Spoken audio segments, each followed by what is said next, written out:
I got a question for you. What is your album? I'm not asking if you've released any music to Spotify or Apple Music. I'm asking, what is an album that has had the most effect on you? What is an album that's changed your life that you can't stop listening to? An album that feels like it was written directly for you, even if you know that's not the case. You got yours? Well, cool. I don't care, because mine is Hats by the Blue Nile. Now, I'm not really sure the audience of people who's going to watch this video, but I'd wager that if you're watching this, you probably haven't heard this album, which you should definitely change, by the way. But regardless, this album is not particularly popular. When it was released, it didn't exactly set the world on fire, and it's still relatively obscure to this day. You see it on a few critics' lists, but it's never placed within the top 500 albums of all time, which it should be, because this, in my opinion, is not only the best album of 1989, not only the best album of the 80s, but it is, in my opinion, the best album of all time. Hats is, to me, the rare perfect piece of art, whether it's the beautifully evocative cover art that evokes images of film noir and the excellent album title, which doesn't really make much sense in regards to the songs, but at the same time, it also makes perfect sense. Also, as a big fan of hats, like as in the general fashion, I can appreciate a title like that. And as an extra fact, originally this album was going to be called Abraham Lincoln, which would have been extra up my alley because my dog is actually named after Abraham Lincoln. Oh, I'd like to know, why is it called Hats? Because of Abraham Lincoln. Really? Yeah. Do you admire Abraham Lincoln? Oh, he's one of my role models. We're talking about Abraham Lincoln. He's got a new album out, doesn't he? Yeah, You know he's the great. He's famous much better photograph live. of him? Abraham Lincoln seemed too long. But of course, that's just the outside packaging. I mean, when you actually start listening to it, it's even more perfect. Every single song is the perfect length, it has the perfect production, so crisp without ever feeling artificial. The synthesizers and 80s production that the album possesses actually sounds great. It doesn't seem dated at all, which is surprising for an album released in 1989. It's synthesized music, sure, but it feels achingly human, almost scarily human, with the emotions and feelings on display, especially when conveyed through Paul Buchanan's beautiful crooner voice. But honestly, I'm getting ahead of myself. I'll cover what this album really means to me and why it makes such an emotional impact, and the songs themselves and why I think they're excellent at a later point in the video. First, I think it's time we discuss who the Blue Nile was, and why they made this album, and what have they been up to since. So the Blue Nile emerged from the ashes of this defunct band called McIntyre, which was founded in Glasgow, Scotland. And Glasgow as a city is really central, I think, to the band's whole identity. A lot of their songs are based on the vibe that it gave off at night and on various traditions and things that you would see around town. McIntyre produced music that was similar in style to Steely Dan, and I'd love to hear it because, well, Blue Nile and Steely Dan, those are like my two favorite bands. Unfortunately, I can't find this music anywhere online. Hey guys, quick update here. So actually I was able to find one McIntyre song online. It's called Flags. I listened to it. It's okay. It sounds really weird to me, I guess because I'm so used to the Blue Nile's regular sound that hearing them kind of do a different style is just really off-putting. Also, it's pretty sloppy in terms of musicianship, I guess because they were so early on in their career. The only source I even have of its existence is in this great book called Nihilism: The Strange Course of the Blue Nile by Alan Brown. This book is seriously one of the best books about music I've ever read, and a lot of the information in this video comes from it.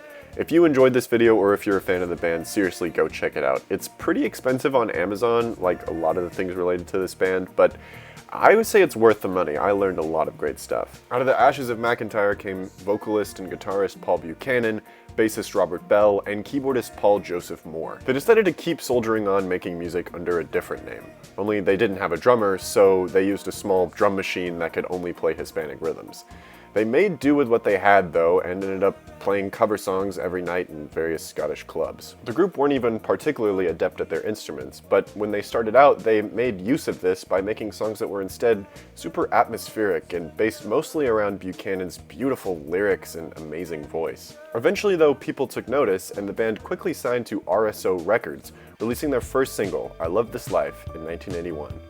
Unfortunately though, almost exactly when it was released, RSO Records completely tanked, meaning that the single received almost no promotion. Their atrocious luck with record companies would only get worse as time went on. Eventually though, their savior came with Lynn Records. and in April of 1984, their first official album was released, A Walk Across the Rooftops. The resulting album was incredible, 7 unforgettable songs ranging from minimalist piano ballads to more upbeat pop tracks with a tinge of melancholy. The album seemed destined for greatness, but while it was a moderate commercial hit and received rave critical reviews, it didn't really go anywhere. I do love this album, but I'm not really going to be talking about it as much in this video now. Instead, we're going to be talking about the follow-up, which is, of course, Hats, released in 1989. Now you might be thinking, 84 and 89, those are their first and second albums. Why such the long gap? Well, get used to it, because this might be the most slow-moving band I have ever encountered in my life. Their last album was released in 2004. Like, please release another thing, guys. Come on, I'm begging. I know you guys are technically broken up, but just one more album, please. Anyway, this gap was because the band just could not think of any good ideas. They recorded about an album's worth of material, apparently, and then decided to scrap it. I'd love to hear this material, as I'm sure it's really great, but I'm glad the final album turned out like it did. The lyrics are also a lot more introspective, and in some cases a lot more depressing, because apparently Buchanan was going through a bit of a breakup at the time. Hats is a lot lusher and more expensive sounding than A Walk Across the Rooftops, which makes sense because now the band was a proven commodity. Did their efforts pay off? Well, I mean, you probably haven't heard of this album if you're watching this video, so I guess not. Alright, so we know the Blue Nile story up to this point, but what about the actual contents of the album? Well, we start off with track number 1, Over the Hillside. The song, and the album as a whole, opens on a mechanized drum beat that sounds chillingly robotic, before we move into some high, sweet-sounding synths.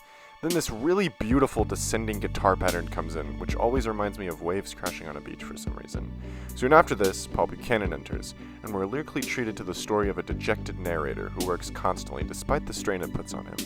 He observes the train, the hillside, the fence, and the sea, but longs for an escape. Work a night and day, I tried to get ahead, but I don't get ahead. Nothing seems to make sense, and as the song continues, he only becomes more dejected. Soon the guitars and synths drop out entirely, and the only sound is a rhythmic metal clanking, as Buchanan says softly, Can't go on and I can't go back. I don't feel so matter of fact. I tried and tried to make good sense. What's the good to try it all again?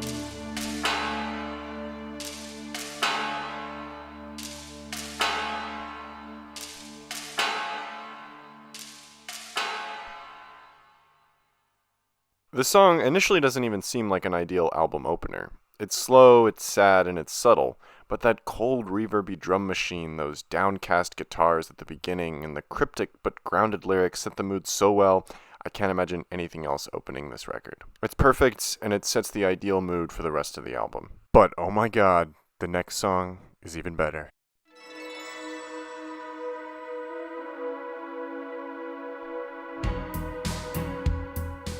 Track number 2 is the song for which this album is probably best known, The Downtown Lights. The Downtown Lights is my favorite song off of Hats, and, as you could probably guess, one of my favorite songs of all time. Somehow this song manages to be both yearning, hopeful, happy, melancholy, sad, comforting, depressing, etc., all at the same time, pulling them all off with equal skill.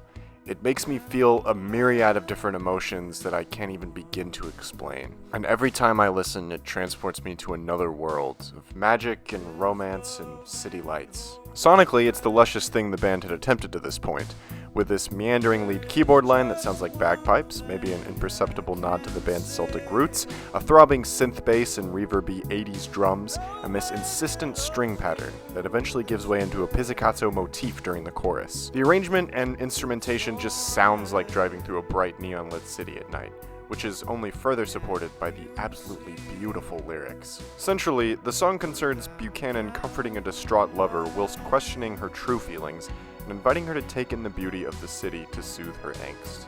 In the chorus, Buchanan endlessly asks, How do I know you feel it? How do I know you feel it? How do I know you feel it?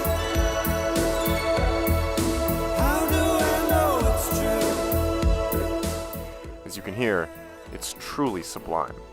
The song's key moment, though, comes in this bridge part, which I legitimately think may be one of the best moments in recorded music ever.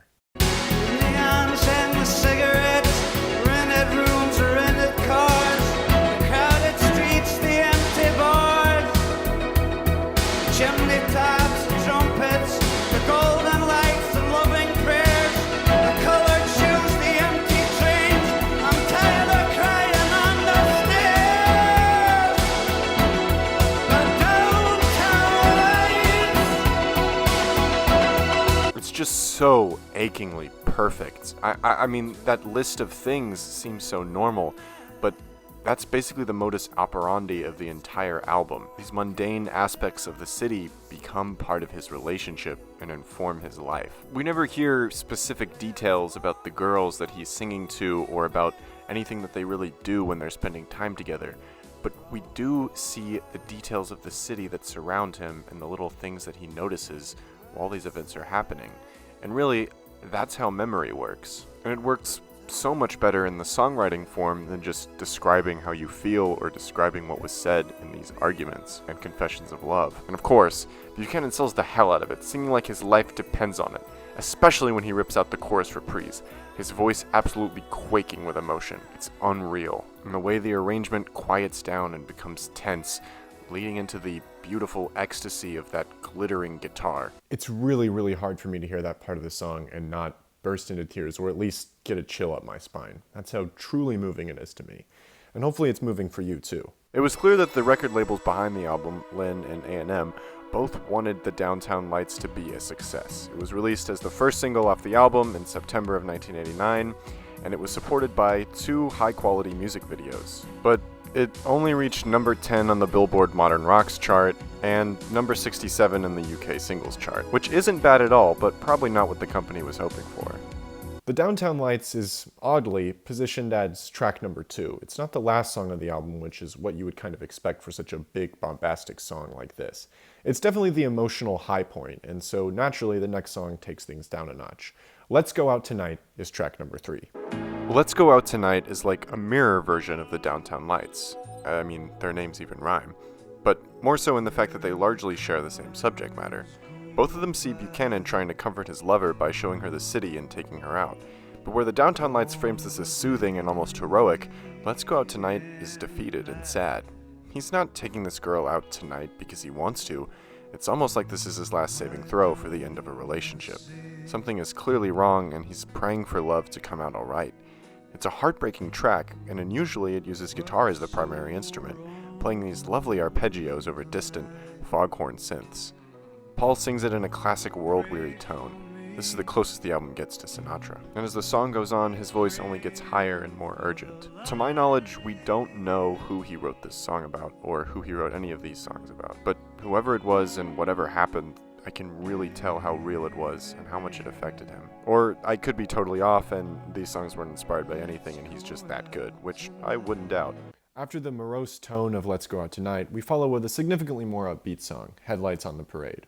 Which I feel like this song is a great hit single. I mean, this song could have been so big, it could have been a new standard for the 1980s, but no, I mean, it got a weird music video and that was about it. Headlights on the Parade was actually my first exposure to the Blue Nile. I was sitting right over there, reading a book called 1001 Songs to Listen to Before You Die. I was flipping to random pages looking for songs to listen to because this is what I did for fun in 2020. And I came across Headlights on the Parade, which had a great description and it sounded like something I would be totally into. I liked it, but I didn't necessarily love it. It grabbed me enough though to listen to the album later that night. I will always associate the album with nights like that, where I would just stare up at the ceiling and listen to it, watching the headlights of cars go past through the window. So yeah, Headlights on the Parade has one of the more sentimental meanings of songs on this album to me.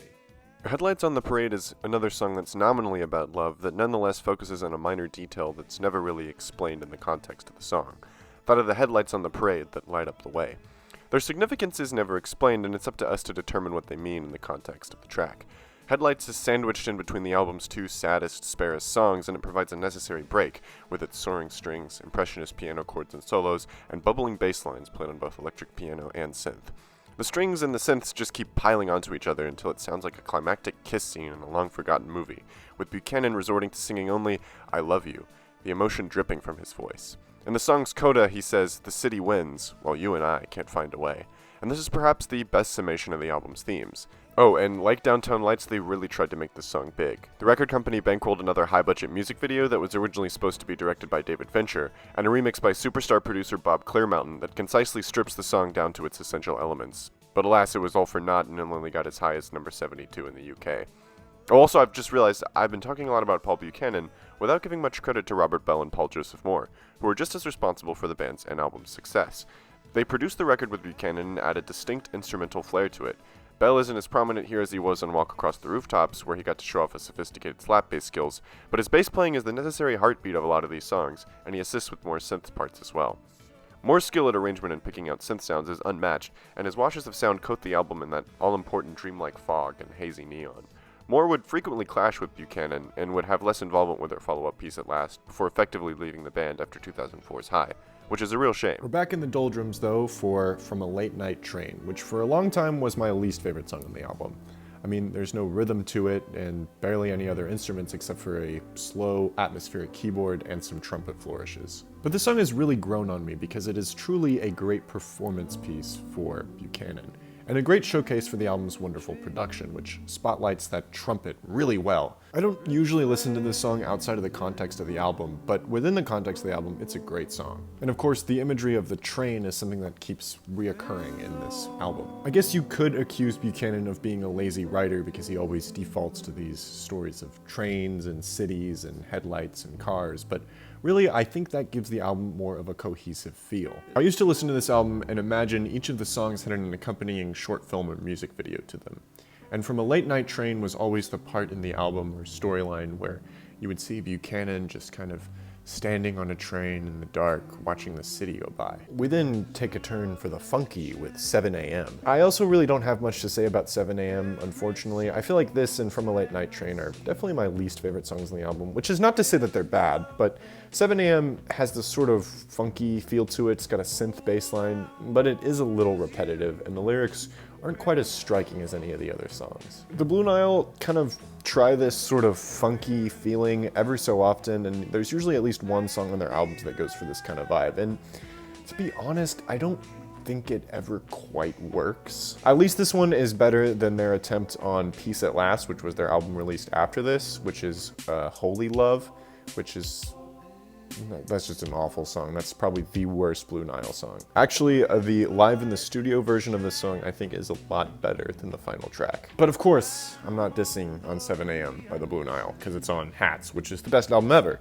So it's not a bad song. In fact, on any other album, this probably would be my favorite track, because it is really good. And finally, we've reached the end of the journey with Saturday Night, which closes the album on a truly beautiful note. Saturday Night is a really, really hopeful and heartwarming song. It's almost uplifting in its lyrical content and in its sound. It takes the downcast and morose lyricism about cities and relationships and turns them on their head, making a happy story about being with the one that you love, even if they are ordinary.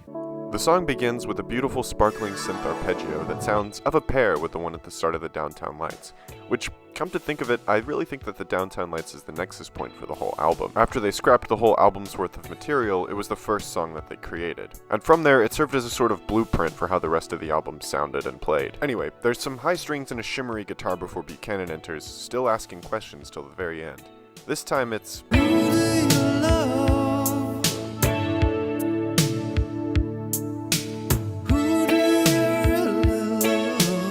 But unlike his previous queries of where is the love and how do I know you feel it, we actually get an answer this time. Not directly, mind you, but this time we know Buchanan has finally found someone who makes the world alright. In an album full of heartbreak and strained feelings, an album full of futile comforts and broken promises, finally, we have a peaceful, contented track.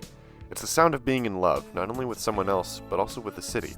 I don't know much about music theory, but there's something so fulfilling and comforting when the beat picks up and the guitars start ringing as Buchanan starts repeating the refrain, and for the first time on the record, he sounds happy.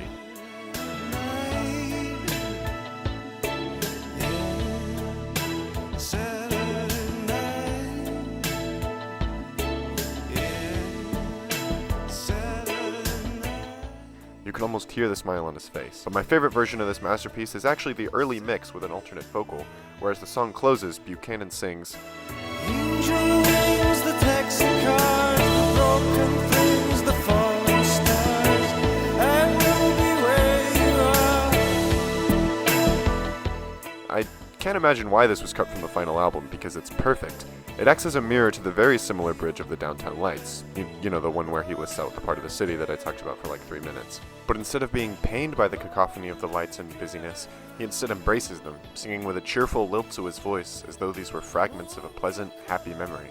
This is my preferred version of the song, but of course the final version is just as good. And yeah, that's the album. Now, there are 2 bonus tracks that I'd like to briefly talk about. Those being Christmas and The Wires Are Down. I can kind of tell why Christmas wasn't included in the album. The lyrics are okay, if a little repetitive, and they're nowhere near as good or in-depth as the other songs on the album that actually made it onto the track list. Also, the production is a little weird, but I feel like I can justify that by the song probably not being finished. The Wires Are Down, though, is an excellent song. I don't listen to it nearly as much as I should because it's just as good as some of the other tracks on the album, and I really don't know why it wasn't included. I like it a lot better than 7 AM. It's a little more guitar focused, and there's a really nice little bell keyboard line in it that works really well. It's a very satisfying sounding song. So what did they do after Hats? Well, I talked earlier about how the album wasn't really a great commercial success, but it found a lot of fans in fellow musicians. So Paul and the rest of the band were flown out to Los Angeles to work on albums by Michael McDonald and Annie Lennox and people of that kind. And Paul ended up actually living in LA for quite some time, even dating famous actress Rosanna Arquette. His time in America definitely inspired the sound of their third album, Peace at Last. There's a lot of acoustic guitars, a lot of folk influence, and some gospel on a few of the songs. But as a whole, it doesn't do much for me. It's by far my least favorite Blue Nile album, because it almost feels unfinished, and I find their attempts to experiment into other genres mostly unsuccessful. There's also a strange religious bent to a lot of the songs, which I have to admit I'm not a huge fan of. Then, after a lengthy break, they finally released their last album to date, High, in 2004. Although apparently it was largely out of obligation to each other that they finished it in the first place. High is a lot better than Peace at Last, but of course it's nowhere near as good as Hats or A Walk Across the Rooftops.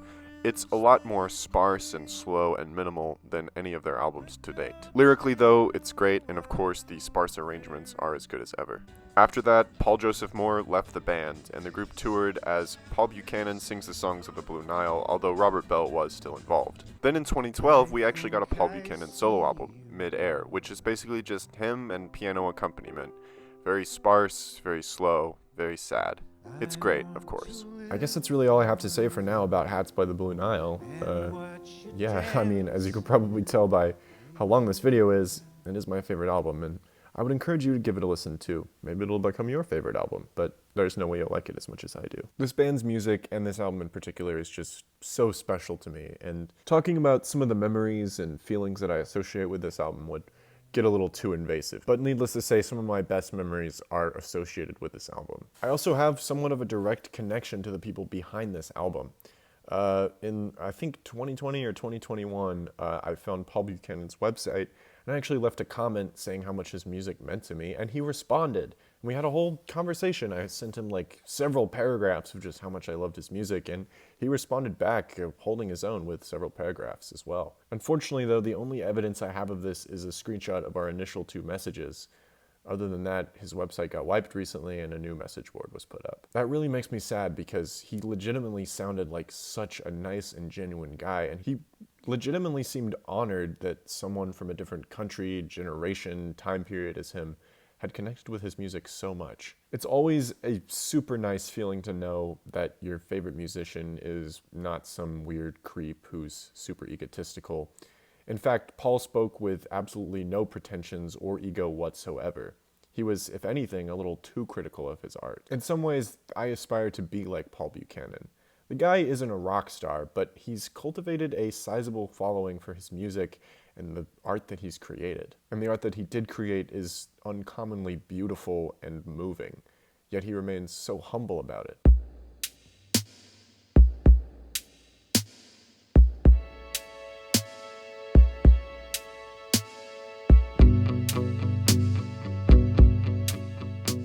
I don't really think that the Blue Nile will ever release another album, which I could see as a shame, but instead, I'm happy with that. They gave us 4 really, really beautiful albums that will always move me. Working night and day, I tried to get ahead, but I don't get ahead this way. Thank you, Paul. And thank you, Robert Bell. Thank you, Paul Joseph Moore. Thank you, Blue Nile, for making this album and making the world a better place. The train go roll.